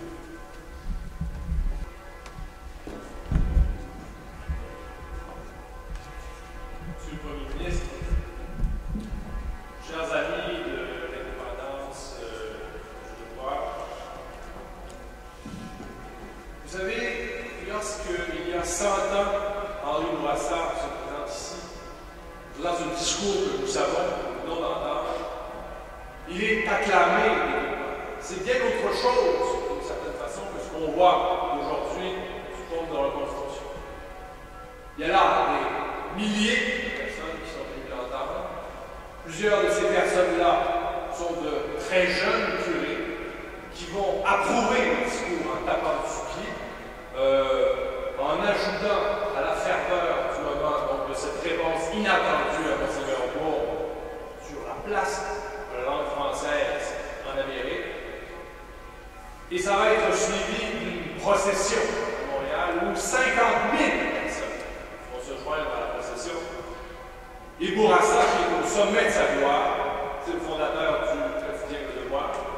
qui est au sommet de sa gloire, va ajouter à son aura, comme si c'était nécessaire, pour ajouter à cette grandeur qui est là, très palpable déjà chez cet homme, qui est reconnu pour son indépendance. Il a été, vous le savez, député sous le gouvernement de Louis-Philippe Laurier en 1896. Il a la particularité, aucun gouvernement n'en voudrait aujourd'hui, la particularité, lorsqu'il s'adresse à l'Assemblée, de se lever à l'occasion et d'être emporté par le flot de ses paroles, de sorte qu'il va descendre devant la Chambre. Le président de la Chambre tente de le faire revenir à sa place. C'est un livre pensant. On raconte, je crois que c'est vrai, je l'ai lu à plusieurs reprises, qu'à cette époque où il n'y avait pas d'amplification, il pouvait s'adresser à une foule considérable. On raconte jusqu'à 40 000 personnes depuis, par exemple, le toit d'une grange. La voix du personnage dérangerait sans doute un peu. Aujourd'hui, on a un enregistrement de lui qui date de 1944 à la salle du plateau, où dans une suite de conférences, il va raconter un peu sa vie et ses perspectives politiques, d'une voix assez nasillarde, assez haut perché, qui fera une très forte impression sur plusieurs personnages de notre vie politique que nous connaissons encore aujourd'hui, et qui ont repris, je crois, un certain nombre de traits de caractère, de traits de cette tessiture de la voix. C'est le cas, par exemple, de Michel Chartrand, qui en privé disait avoir beaucoup apprécié les discours de Bourassa à l'époque. Il va même, avec le futur maire de Montréal, Jean Drapeau, enregistrer donc cette conférence et un certain nombre de discours. C'est le cas aussi d'un homme qui s'appelle Pierre-Éliott Trudeau, qui ne cachait pas, à l'époque de sa jeunesse, l'admiration qu'il avait pour un homme comme Henri Bourassa. Donc vous voyez, le spectre des gens qui appréciaient Bourassa est extrêmement vaste, est extrêmement grand. Il y a toutefois un autre versant à cette pensée de Bourassa qu'on a entendu aujourd'hui.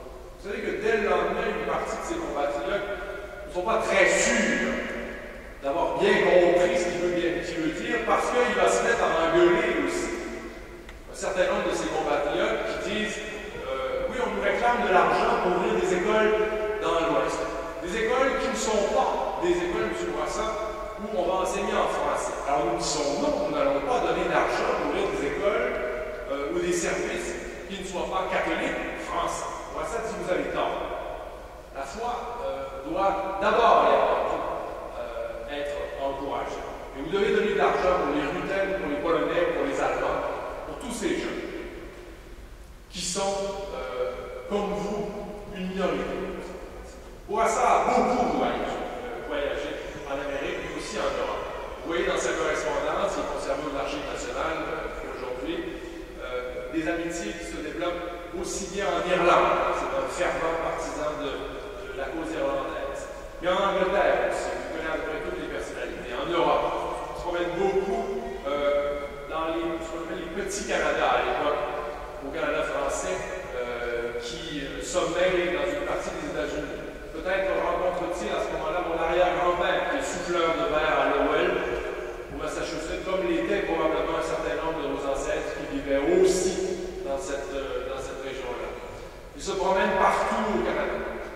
Il va dans l'Ouest, il va dans l'Est aussi, et il cultive des amitiés en se promenant avec son devoir. Il n'aurait pas, je pense, rejeté cette phrase de notre grand Gilles Vigneault en disant « tous les humains sont de ma race ». C'est le principal enseignement, me semble-t-il, qu'on doit retenir du grand Henri Bourassa, quelqu'un qui est un apôtre de la tolérance, qui, tout en ayant une parfaite conscience de la nécessité de défendre les petites nations, toutes les petites nations, y compris la nôtre, comprend que l'existence des autres n'a pas à être mise en compte. Ce sera un des plus grands apôtres de la tolérance ici. On va pour cette raison-là vouloir l'exclure à un certain moment donné aussi, plus tard, dans cette période trouble qui est celle des années 30, où Bourassa est un peu jeté à l'écart en raison de cette grande tolérance qui est la sienne, et que je crois qu'il faut retenir comme étant son principal enseignement, tout en ayant été un grand défenseur de la loi. Jusqu'à sa mort en 1952, Bourassa, d'une certaine façon, prêchera pour l'avenir de sa société, pour l'avenir des petites nations, pour l'avenir de son peuple à lui. Et pour paraphraser Gaston Miron, c'est dans l'avenir, d'une certaine façon, qu'il nous attend.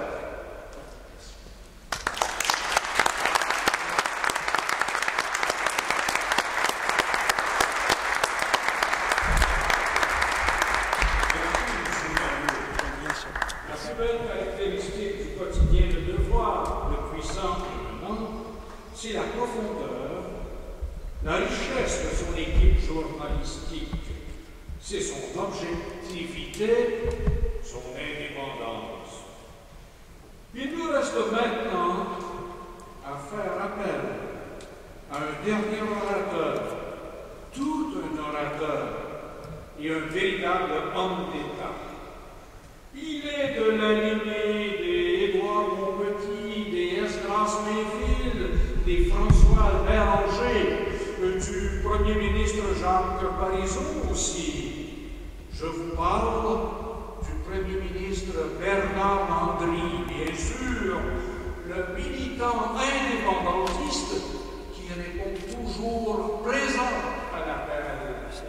Nous lui demandons à l'instant de livrer l'allocution de circonstance de ce matin.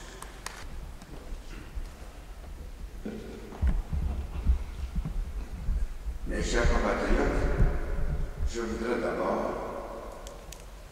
faire mes compliments à la lucidité de ceux et celles qui ont eu cette merveilleuse idée de nous faire vivre une leçon d'histoire extraordinaire, un stage accéléré en histoire du Québec, avec une concentration qu'on rencontre peu souvent. Ces textes, je les connaissais, certains plus profondément que d'autres, mais je ne les avais jamais vus, malgré mon intérêt pour l'histoire, réunis dans une telle synthèse. Merci et bravo pour cette lucidité.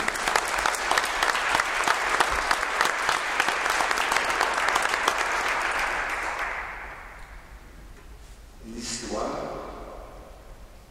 est une vertu majeure pour les grands peuples. Et je ne parle pas de grands peuples en termes de nombre d'habitants. Je parle en termes de vraie grandeur.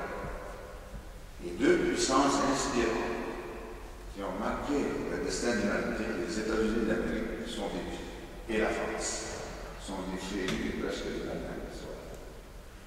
Et au Québec, on a des équipes extraordinaires d'historiens, représentées dans cette salle d'ailleurs. Et ça ajoute au mystère québécois qu'avec autant d'historiens aussi lucides et aussi prolifiques, notre peuple soit encore au simple problème jusqu'à maintenant. J'ai été invité il y a 2 ans, oui, à l'ouverture du congrès des professeurs de cégep en histoire. Il y en avait une centaine, il y avait un fédéraliste. Quand on connaît son histoire, quand on sait d'où on vient, on sait où on va.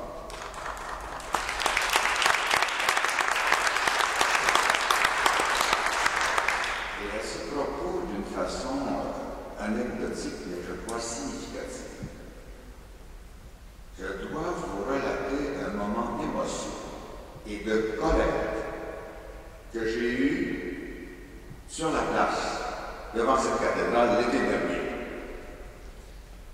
L'Église du diocèse de Montréal faisait une campagne de financement, qui est tout à fait légitime. Il y avait 2 grandes affiches à la façade de la cathédrale. Aimer l'art. Aimer d'un côté, l'art de l'autre. Cathédrale Marie-Reine du monde et la lumière d'un côté.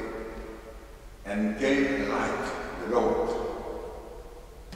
L'Église, et je l'ai déjà écrit, clairement, a péché récemment en matière d'industrie. Et c'est inadmissible. J'ai téléphoné avec tout le respect dû au cardinal pour lui communiquer mon indignation devant cette attitude. l'Église catholique, qui fut un des piliers, la langue gardienne de la foi et vice-versa, contribue à l'anglicisation des immigrants qui nous arrivent depuis quelques années. Et c'était dénoncé par quelques prêtres et par d'autres courageux. Le cardinal m'a répondu d'une façon technique, mais je pense qu'ils ne le feront plus jamais, que l'Église était exempte de la loi 101. Et c'est vrai. Les églises sont exemptes de la loi 101. Mais ce n'est pas parce qu'on est exempt de la loi qu'on doit trahir les principes les plus profonds qui devraient être les nôtres. Et j'espère que l'Église a péché et se repentira. Je voudrais vous dire aussi ce matin, car les circonstances sont propices, avec les statistiques navrantes qui viennent d'être publiées pour la énième fois quant au recul du français dans le cœur économique, culturel et démographique du Québec, Montréal et région, combien l'heure de l'éveil est urgente. Dans le reste du Canada, et en écoutant tous ces discours aujourd'hui, je voyais ce qui s'était produit comme tragédie. Les francophones au Québec sont assimilés dans plusieurs régions à 50% par génération. Ça va vite, 50% par 25 ans. Même nos valeureux frères et sœurs d'Acadie, 10% par génération. J'ai un de mes cousins qui est évêque catholique au Yukon et qui me téléphone en anglais. Il a perdu sa langue. Alors, le discours de Monseigneur Byrne, il y a eu des suites concrètes et pratiques. Cela veut dire que c'est avec urgence que nous devons poursuivre la seule consolidation véritable de ces héroïques combats du passé, l'indépendance nationale. Il n'y a pas d'autre destin pour notre peuple.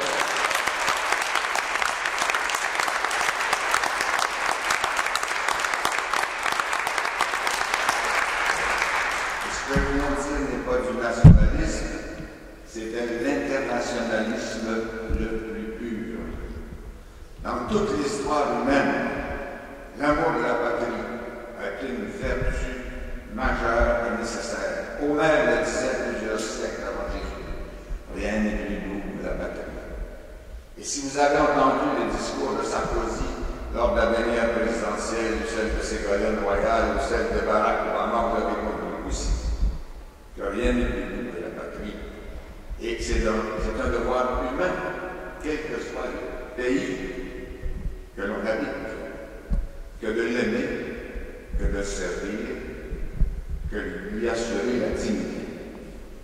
Et dans le cas du Québec, aimer son pays, c'est facile. D'abord, sur le plan physique, il y a toujours une dimension physique dans l'amour. Quel merveilleux espace! Grands fleuves, affluents, montagnes, forêts prodigieuses. Même dans les régions qu'on dit physiquement plates, comme l'Abitibi, c'est une région passionnante où il y a des jours extraordinaires à voir. Facile donc d'aimer le Québec. Facile d'aimer aussi les êtres humains qui l'ont développé dans des conditions pratiquement héroïques. Il y a eu 10 000 Français ici dans tout et partout. Et ils ont fondé et fait prospérer une nation qui est une des 30 premières puissances économiques du monde aujourd'hui. Quand on parle des succès économiques du Québec à l'étranger, on a des regards sceptiques. Quand on énumère 6 compagnies multinationales et transnationales purement québécoises et qui dominent le monde, dans l'aéronautique, le chemin de fer, ou le génie conseil, sans compter le ciel du soleil et ses visions. Alors, sur le plan économique, la bataille a été gagnée d'une façon spectaculaire et rapide.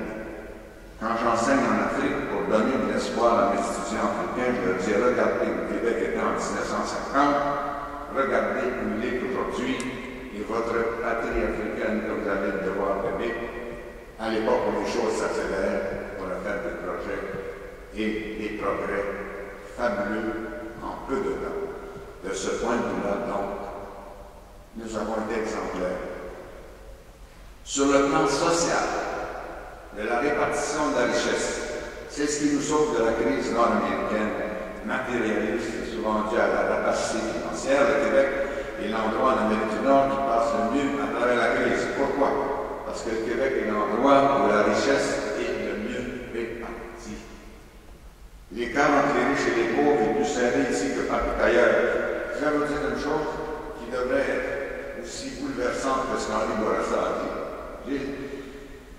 99% des Québécois ont un niveau de vie supérieur à 99% des Américains en Amérique.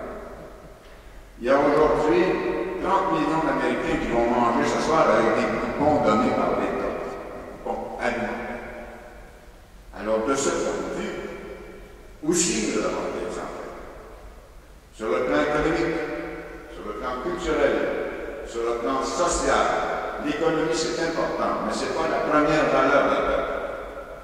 La première valeur d'un peuple, c'est la dignité, la solidarité, la culture. Vous entendez souvent le mot produit national brut, PNB, diverses façons de calculer au des facteurs. Joseph Stiglitz, prix Nobel d'économie, vient de s'attaquer vigoureusement à cette notion restreinte et trop brute de produit national brut. Le vrai produit national brut d'une nation doit impliquer la solidarité sociale, la culture, la façon dont on s'occupe des plus démunis, des familles. Et de ce point de vue-là, je vous l'ai dit, pour le PNB, le Québec est dans les 30 premières puissances du monde. Si les critères de Stiglitz finissent par s'appliquer, on va peut-être passer dans les 10 premières. Alors, ça veut dire qu'on a fait du chemin. C'est extrêmement gratifiant. C'est extrêmement encourageant. Mais, comment se fait-il que cette nation qui devrait être depuis longtemps, aux Nations Unies, comme l'Irlande en particulier, depuis longtemps, et comme le Monténégro depuis 3 mois, comment se fait-il que cette nation porte l'étiquette déshonorante de province et au lieu d'être à New York aux Nations Unies, est au Conseil de la Fédération entre l'île du Maine-et-Loire et la Nouvelle-Écosse? C'est humiliant, c'est déshonorant. Et pas uniquement pour nous, parce que toutes les nations qui ont la capacité d'être indépendantes ont le devoir de l'être. Le Conseil des Nations nous attend. Il y a peu de nations qui peuvent le rejoindre et qui ne l'ont pas fait encore. Il y en a peut-être 4 ou 5. Nous en faisons partie. Et ça rend notre devoir encore plus impérieux et plus urgent. Ce phénomène de la mondialisation, qui n'est pas sans intérêt, il y a des aspects extrêmement positifs. C'est pour ça qu'il n'y a plus, comme vous le savez, d'anti-mondialisme. On parlait d'anti-mondialisation, fini. On parle d'intermondialisation. Parce que dans la mondialisation, on a vu des milliards d'êtres humains qui avaient des difficultés de vie élémentaire, d'alimentation, de mode de vie, monter vers le haut à une rapidité fulgurante. Sans, comme certains le prétendent, nous faire un tort incommensurable. La montée de la Chine, c'est vrai qu'elle a fermé le textile à l'intérieur. C'est vrai. Mais la montée de la Chine a fait ouvrir des mines sur la côte nord. La montée de la Chine a fait que le prix de l'or est à $2000 l'once. En Abitibi, ça l'a fait un sourire énorme. La montée de la Chine, ça fait pour nous un client exemplaire, c'est Bombardier qui a fait le chemin de fer de Beijing à Lhasa. Et sur le plan humain, que des milliards d'êtres humains atteignent des niveaux matériels plus intéressants et positifs. Mais la mondialisation comporte aussi, d'où le mot altère, des dangers considérables. détérioration de l'environnement si elle n'est pas régulée et surveillée, injustice sociale et économique s'il n'y a pas des organismes de régulation. Pour que la mondialisation soit visible et acceptable, elle doit être régulée par des organisations internationales. Et dans le mot international, le mot nation, le Conseil des nations. Alors la mondialisation nous crée un devoir supplémentaire d'accéder à l'indépendance. D'autant plus qu'elle peut avoir un effet très pervers sur notre démocratie, et c'est déjà commencé. Il y a des décisions qui ne se prennent plus à Québec, ni à Ottawa, mais dans des instances internationales où Ottawa va parler en notre nom. Ce gouvernement qui a 4 Québécois sur 40 ministres, ce gouvernement qui a parlé en notre nom à Copenhague, le camp environnemental de la planète, le Canada, a été parlé au nom du Québec, le premier de la classe à peu près. Est-ce que ça peut durer encore longtemps? Est-ce qu'on peut être absent comme démocrate, comme citoyen, de lieu de pouvoir déterminant où notre situation provinciale nous empêche d'exercer nos droits et nos devoirs? Ça presse, mes chers compatriotes. L'heure du réveil est arrivée. Et, enfin, et qui n'est pas sans importance, et les chiffres catastrophiques qu'on nous répète, je dirais d'année en année, mais hier en particulier, font que si nous avons un devoir d'accueillir des immigrants, comme tous les peuples de la terre, la France l'a fait, les États-Unis l'ont fait, ça fait partie de leur force et de leur puissance. Sarkozy, il y a 3 grands-parents sur 4 qui sont pas nés en France. Est-ce que ça veut dire qu'il est moins français que les autres? Il y en a qui prétendent même qu'il est un peu trop défaut. Obama, président des États-Unis, a d'évidentes racines en dehors des États-Unis. Donc, l'immigration peut être et a été un phénomène positif. Le Québec n'est pas une race, c'est une nation. Et cette nation est multi-ethnique depuis ses origines. Nous nous sommes métissés avec les Amérindiens comme peu d'autres peuples. Un quart des Québécois a des racines irlandaises. Donc, multi-ethnique, oui. Nakakoto, c'est mon frère. Maria Mourani, c'est ma sœur. Osvaldo Nunez, c'est mi hermano. Multi-ethnique, mais non pas multiculturel ni bilingue. C'est ça une nation.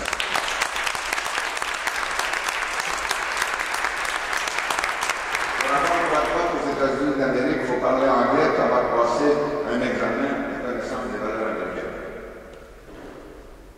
La France n'est pas un pays voyou non plus, fait la même chose. Ici, on peut arriver et au bout de 3 ans sans savoir un seul mot de français, ni jamais avoir lu une seule ligne du devoir, ni de la presse, ni du journal de Montréal, aller au bureau de vote et voter. Et on voit ce que ça donne comme résultat. Ce ne sont pas les immigrants qui sont là, l'emmener. Le Canada nous empêche d'intégrer les immigrants. Si le Québec est indépendant, ce problème serait derrière nous. Les personnes venant du monde entier pour vivre parmi nous feraient partie rapidement du peuple fondateur. Ils deviendraient non pas des Canadiens bilingues et multiculturels, mais ils deviendraient des Québécois à vivre sur notre terre. C'est important pour nous, c'est important pour eux. Car les premières victimes de ce multiculturalisme pervers qui nous a été imposé non sans intention par Pierre-Éliott Trudeau et le gouvernement du Canada est d'une catastrophe dont il faut se débarrasser le plus vite possible. Et il n'y a pas 50 000 façons. Alors, on parle dans plusieurs pays, de l'heure de l'indignation, de l'heure du réveil. Qu'est-ce qu'on attend?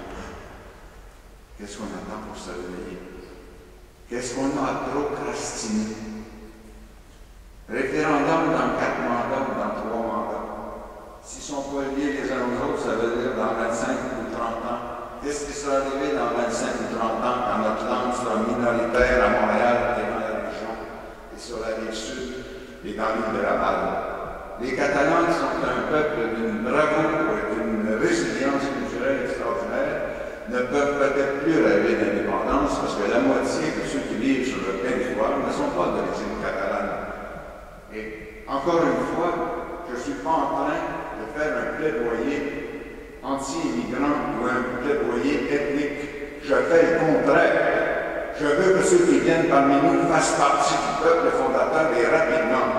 Et tant qu'ils devront pour avoir la citoyenneté canadienne, j'ai vu ça de mes yeux lors d'une cérémonie où une de mes nièces est devenue citoyenne du Canada. À la fin de la cérémonie, entourée de drapeaux rouges, bien entendu, raise up your right hand, levez votre main droite. Jurez fidélité à la reine d'Angleterre et aux valeurs canadiennes. C'est ça le Canada. C'est ça, les immigrants qui peuvent résister à la québécitude qu'ils ont le devoir d'épouser en toute légitimité et en toute légalité. Ils ont fait serment. Vous voyez ce que je veux dire? Quand je suis arrivé de ma province natale, si je peux dire province au sens strict du terme, c'est-à-dire Joliette et villages environnants, à Montréal, je me suis battu pour la langue française, comme plusieurs d'entre vous. Mais on se battait contre des colonisateurs arrogants qui nous disaient « speak white » et qui nous regardaient de haut. On n'en est plus là. C'est un jeune de rap originaire de Rawalpindi qui est commis de stationnement à Montréal ici, qui a quelque temps a fait une réplique d'une solidité et implacable. Il m'a parlé en anglais. Et qu'est-ce que c'est que ça? La langue nationale du Québec, c'est le français, il ne faut pas oublier les mots de ce que j'ai dit. Alors, j'ai dit, you don't speak our national language. Savez-vous ce qu'il m'a répondu? Et réfléchissez à cette phrase. Il m'a répondu une phrase assassinée. Sir, I am Canadian. Et sur le plan constitutionnel, il avait parfaitement raison. On lui a dit que le Canada est un pays multiculturel et bilingue. Alors il se conforme à cette norme, mais pas à notre espoir et à notre dignité nationale. Ce n'est pas un arrogant colonisateur, c'est une victime de la Constitution canadienne. Alors si on veut l'aider lui et les autres, et nous aider nous, comme un des peuples qui méritent l'indépendance, vous savez ce qu'on en fait très rapidement. Le ciel est gris actuellement. Ça ne sert à rien d'essayer de se conter des histoires. Le ciel est gris. Mais quand les nuages dans le ciel gris se dissipent, qu'est-ce qu'il y a? Un bleu qui est précisément celui de nos couleurs nationales. Alors j'ai parlé des lacs et des rivières, où il y a de beaux drapeaux québécois de partout, y compris chez moi, le long du magnifique Saint-Laurent, et au bord de notre million de lacs. Mais il y a un cours d'eau, ce drapeau doit être le plus rapidement possible. Ce cours d'eau, il coule à New York, vers l'océan Atlantique, qui s'appelle l'Israël. Il passe devant l'édifice des Nations Unies. Il faut que nos couleurs nationales, qui sont dans les plus belles du monde, soient hissées devant cet édifice des Nations Unies. Ce jour-là, le monde entier, comme nous-mêmes, auront compris que nous avons choisi la dignité et la liberté.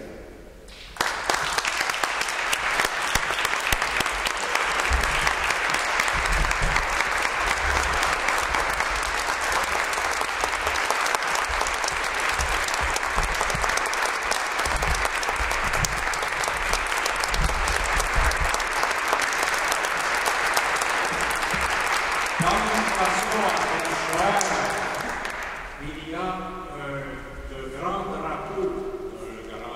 nationalisme qui flotte à Berchères.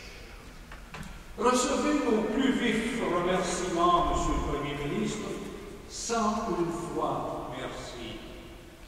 En 1995, M. Parizeau avait démissionné trop vite.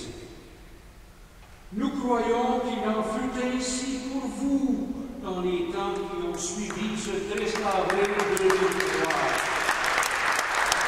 Nous faisons valoir la conviction profonde que vous avez encore une contribution précieuse à apporter à l'État, à ce pays français d'Amérique, le Québec. Voilà que se termine ce bref rappel du 21e Congrès eucharistique de 1910 et nous nous empressons d'exprimer nos plus vifs remerciements au vice-président de la section Eugène Duvernay de la Société Saint-Jean-Baptiste qui vient de se rasseoir, M. Gilles Bellard, qui s'est fait l'organisateur.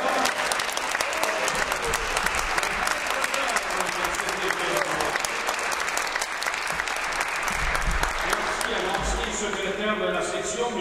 Luc Potvin, qui a amené l'idée et initié la démarche il y a déjà 2 ans. Merci à nos orateurs, presque tous membres du conseil d'administration de notre section.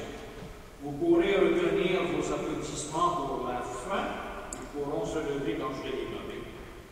Si, à titre de président, j'ai assumé le rôle d'animateur et livré des extraits du discours de l'archevêque des lieux, Monseigneur Berchézy, j'ai été suivi de messieurs Yvon Lavallée, le légat papal, et Robert Larose, le français, le Paul Biron, le Premier ministre du Canada, le Marius Millier, le Premier ministre du pays encore à venir, le Jean-Claude Sylvain Gay, le député du Québec, le Gérard Pelletier, qui s'est sacrifié comme lecteur du discours des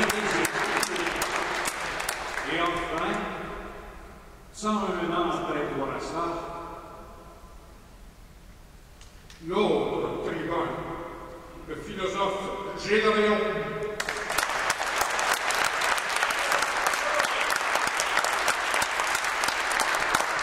Merci encore aux intervenants, le militant Jean-Pierre Durand, l'historien patriote Génaporte, le journaliste Jean-François Nadeau et le Premier ministre Bernard Landry.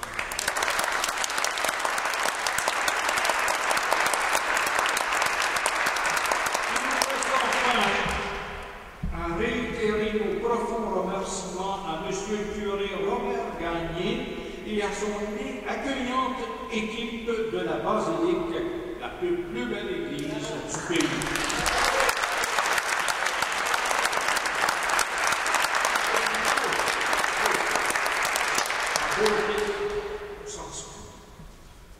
Ce n'est pas une simple page d'histoire qu'Henri Bourassa a écrite en 1910, mais tout l'important chapitre de la langue, orné de l'auréole de la fierté. C'est une forme d'engouement profond qui s'est emparé des âmes et vibré dans les milliers de poitrines françaises. Le 10 septembre 1910 était aussi un samedi. Laissons les dernières paroles à l'archevêque de Montréal le lendemain au parc Jeanne-Mance lors de la très solennelle bénédiction du Saint-Sacrement, alors que des dizaines de milliers de catholiques qui s'étaient groupés au pied du Mont-Royal, raconte le témoin au maire Héroux, avaient la joie de s'associer à la prière que lançait dans le clair azur de ce bel après-midi d'automne la voix pénétrante de l'illustre organisateur du Congrès. Bénissez notre langue, gardienne de la foi, disait Monseigneur Berchézy et répétait la foule. C'était la ratification par tout un peuple de la thèse essentielle du discours de Notre-Dame.